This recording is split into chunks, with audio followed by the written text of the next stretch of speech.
সুবহানাল্লাহ। এবার পয়গম্বর উমরকে কালিমা পড়ে মুসলমান বানা দিলেন। উমর এবার তলোয়ার হাতে নিয়ে কয়, আয় আয় আয় মুহাম্মাদের দুশ্মন কে আসো আয়। মুহাম্মদকে নিয়ে কোনো কথা বললে, কটূক্তি করলে তার গর্দান আমি এই জমিনের মধ্যে রাখবো না।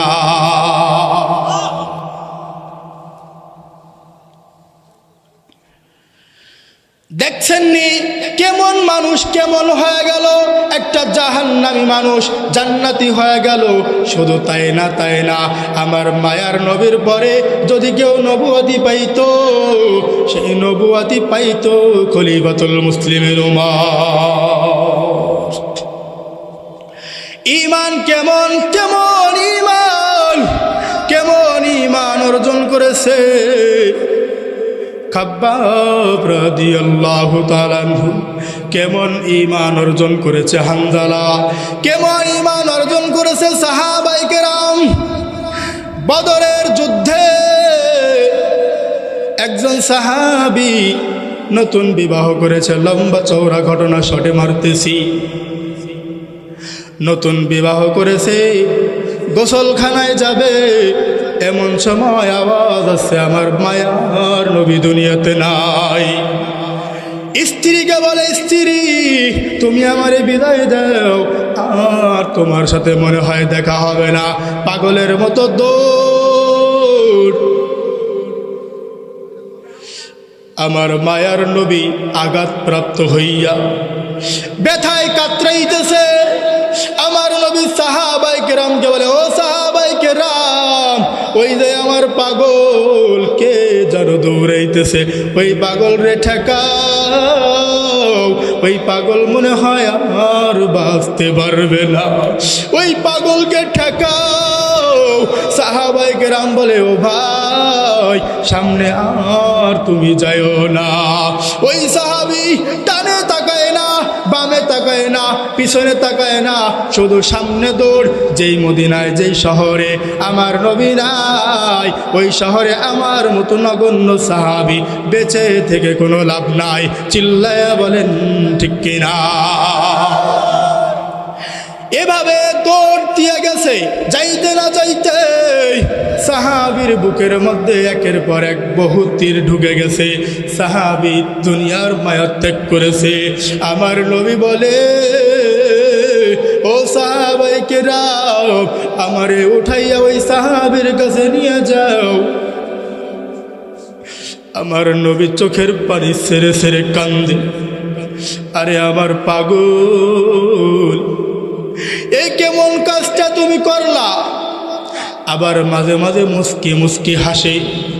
এবার সাহাবায়ে কেরাম পয়গম্বরের চেহারার দিকে তাকাইয়া, কিরে পয়গম্বর মাঝে মাঝে চোখের পানি ফেলাইয়া কান্দে, আবার মুস্কি মুস্কি হাসে, কারণটা কি? এবার মায়ার নবীর কাছে জিজ্ঞাসা করলো, মায়ার নবী এর রহস্যটা কি আমরা জানতে চাই।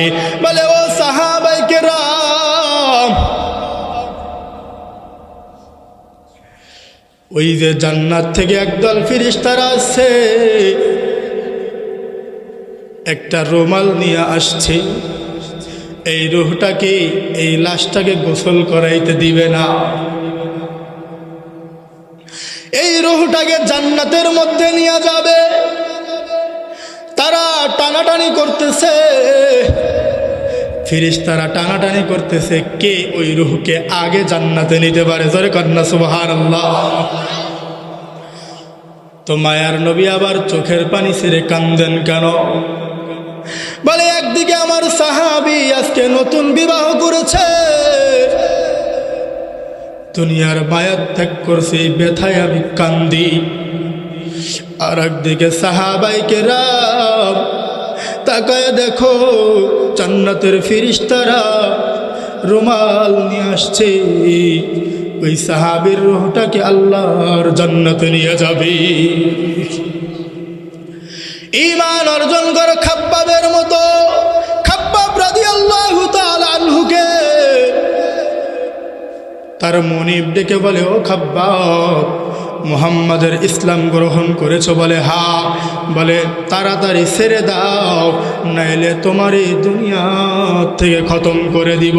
বলে না না, আমি মুহাম্মাদের কালিমা, মুহাম্মাদের ইসলাম আমি ছাড়তে পারবো না। বলে ছাড়তে পারবি না?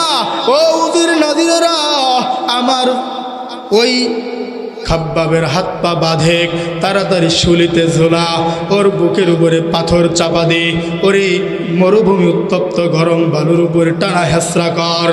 একের পর এক শাস্তি দিতেছে। এরপরেও বলে লা ইলাহা ইল্লাল্লাহু মুহাম্মাদুর রাসূলুল্লাহ, লা ইলাহা ইল্লাল্লাহু মুহাম্মাদুর রাসূলুল্লাহ। কালিমা সারে না, কালিমা সারে না। এমন ভাবে টানছে পিঠের মধ্য থেকে চামড়াগুলো খসে খসে পড়ছে। জিব্বার মধ্যে খেজুরের কাঁটাগুলো ঢুকায় ঢুকায় দিছে। জিব্বার উপরে টিউমারের মতো গুলটি হয়ে গেছে। খলিফাতুল মুসলিমিন উমর রাজি গায়, ও খলিফাতুল মুসলিমিন উমর, ইসলাম গ্রহণ করেছো, কতটুকু কষ্ট হয়েছে? বলে আমি বাহাদুরের মতো ইসলাম গ্রহণ করেছি। এবার খাব্বাব পিঠের চামড়াটা উঠাইয়া দেখায়। আবার খলিফাতুল মুসলিমিন উমর তাকায় তাকায় দেখে আর বলে, ও খাব্বাব, তোমার কি চর্মরোগ হয়েছে নাকি? তোমার কি কুষ্ঠরোগ হয়েছে নাকি? এবার জিব্বাটা বের করে দেখায়, বলে জিব্বার মধ্যে কি টিউমার হয়েছে নাকি? খাব্বাব বলে, ও খলিফাতুল মুসলিমিন উমর, আমার কোনোদিন টিউমার আমার হয় না, আমার কোনোদিন কুষ্ঠরোগ হয় নাই। ইসলাম গ্রহণ করার কারণে আমার মুনি আমার মরুভূমির উপরে পাথর চাপা দিয়ে টানা হেসরা করছে। দেখছেন ইমানটা কেমন, কত কষ্ট করে ইমান